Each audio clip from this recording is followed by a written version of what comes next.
in. Hope y'all doing okay. Thanks for being here with me on this beautiful and yet very chilly Sunday afternoon. So, I just had a random thought about something. I was listening to just now an interview of someone who I admire, and they got talking about problems with the prison industrial complex and incarceration rates, particularly the overrepresentation of certain minorities in it, in the black community. And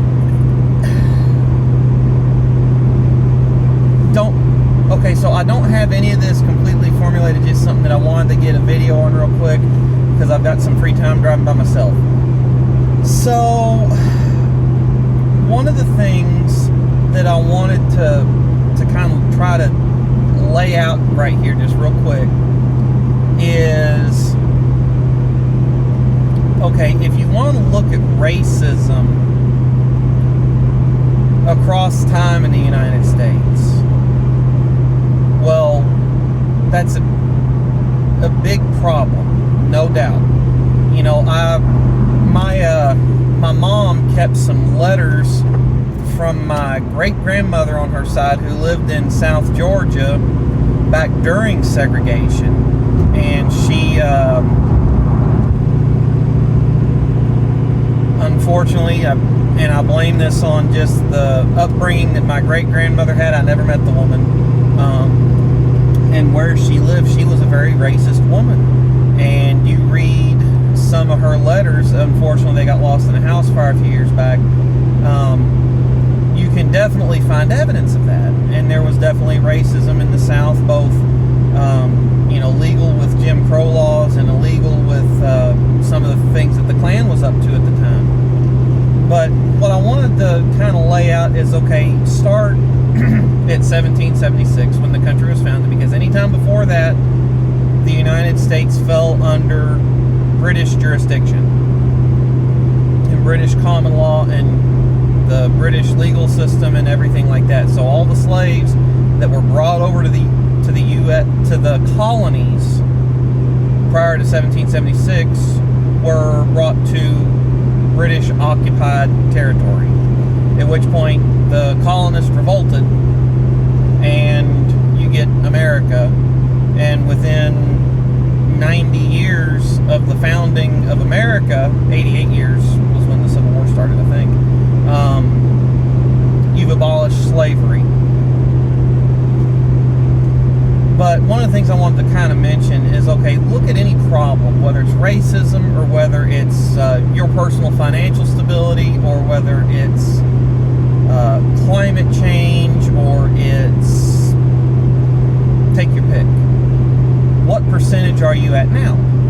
So just looking at racism, because that's the scenario that I've kind of laid some of the groundwork on. Okay, so if you want to rewind to the 1800s, early 1800s, you could call that level 100 racism. You want to fast forward into the Civil War, slavery is no longer legal. The South, which was the states that were fighting for slavery rights, among other things, that was one of the big topics, but they were also not a fan of the federal tax of the U.S. government. But fast forward, you win the Civil War, slavery goes away, but the South institutes Jim Crow laws. Okay, that is, if you're looking at it on a scale of 1 to 100, on the institutional side of things, as far as what you legally can and can't do, you've definitely done away with a huge portion of racism. But there's still other racism there, both legally and illegal, as far as, the Klan running around and, lynchings and burnings and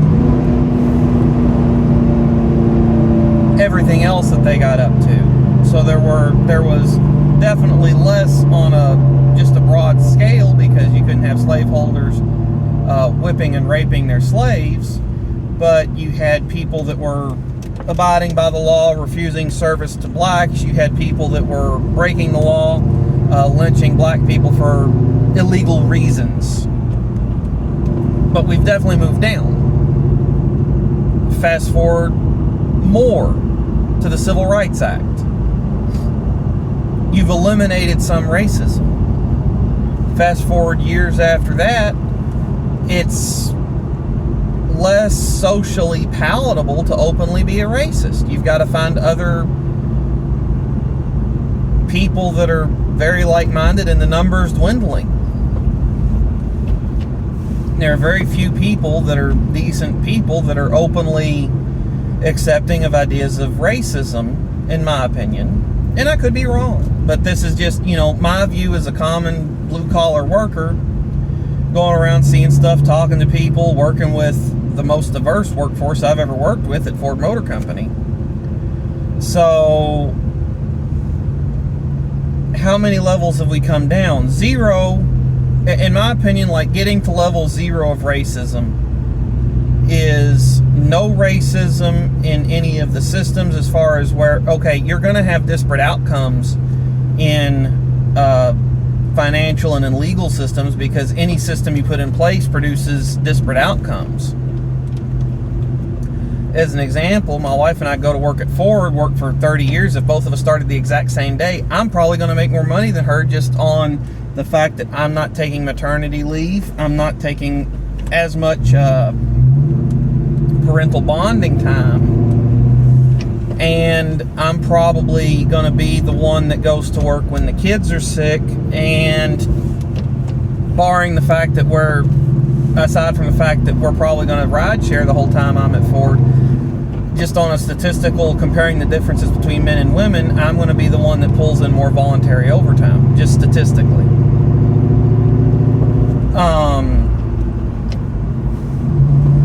But anyway, you're going to have different outcomes in that system between her and I, even if we both started at the exact same date, exact same pay rate, the whole time that we were there.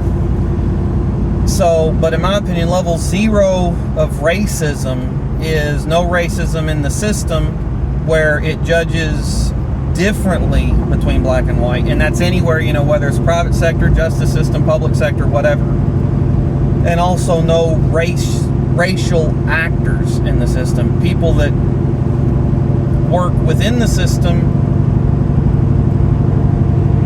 that, like they might work next to me on the assembly line at Ford, but just a hypothetical, and I don't think I work with any racists, but just a hypothetical, they might harbor racist views against a group of people because they're this or that, they're less than, or they're more likely to, or they are predisposed to this. But getting to level 0, I think, is fully equal application in the law, and no racism in the hearts of men going in any direction. So with level 100 being legal ownership of another person based solely on skin color, and level 0 being no racism in the system and no racism in the hearts of men anywhere, where do you currently think we fall? I don't know the answer to it. I know that in the 1860s we established that it was illegal for a human to own another human, and so I know that that was a big step in the right direction. I know that in the 1960s we established that no matter your race, color, or creed, that you get treated equally in the protections of law, and that workplaces can't legally discriminate by a basis of skin color. But how far from level 100 have we come? And I think that when you abolish slavery out and out, you definitely move several levels down. Here's what I mean by that. Okay, rewind to biblical times. you had servants and or slaves, depending on your translation of the Bible, but they weren't exactly the same thing.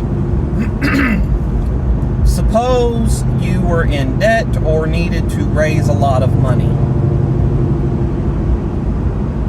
You could consensually sell yourself to someone who is wealthy as a slave or servant, and you would get no money during your time that you were working there, but you got paid. You would get no money for your labors, so to speak, but they paid you for your years of service. So like, hey, I'll be your servant for, a year to get this amount of money.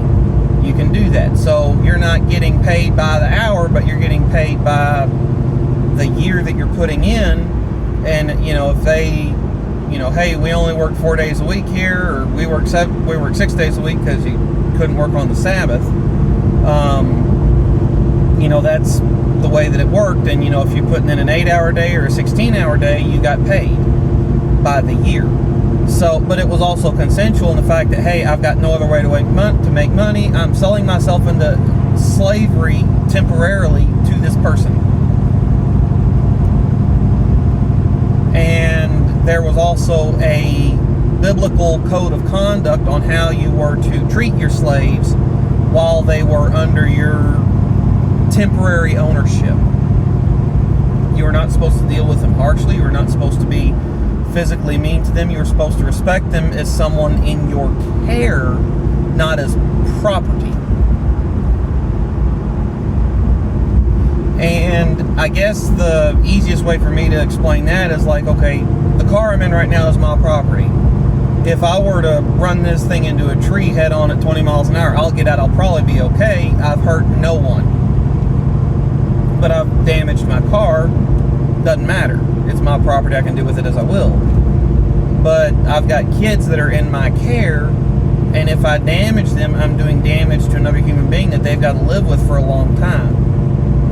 The way I look at it. So,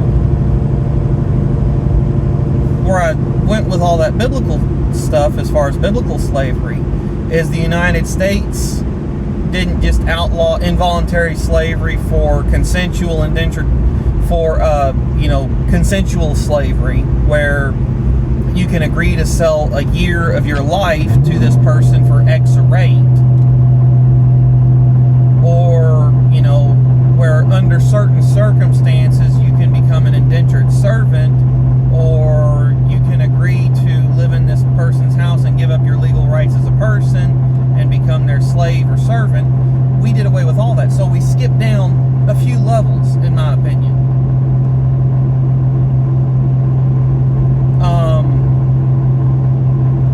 And I don't know what the number is, but we definitely, level 100 was full non-consensual total ownership slavery. So there's definitely a couple steps down that we took from that, maybe 3 or 4, maybe 10 or 20. So, and then in the civil rights movement, then getting into the civil rights movement and getting rid of Jim Crow, we didn't take baby steps there. It was rather sweeping legislation, because it didn't just get rid of discrimination in one tiny sector that was most affecting minority groups, and it didn't get into we didn't say, hey, we're going to tackle these 3 things. We definitely made some progress there too. So if you're looking at out and out slavery being level 100, what level of racial discrimination would you say we're at now out of a possible 100? I don't know. Leave it in the comments. Y'all take care. Thanks for tuning in. Catch you next time.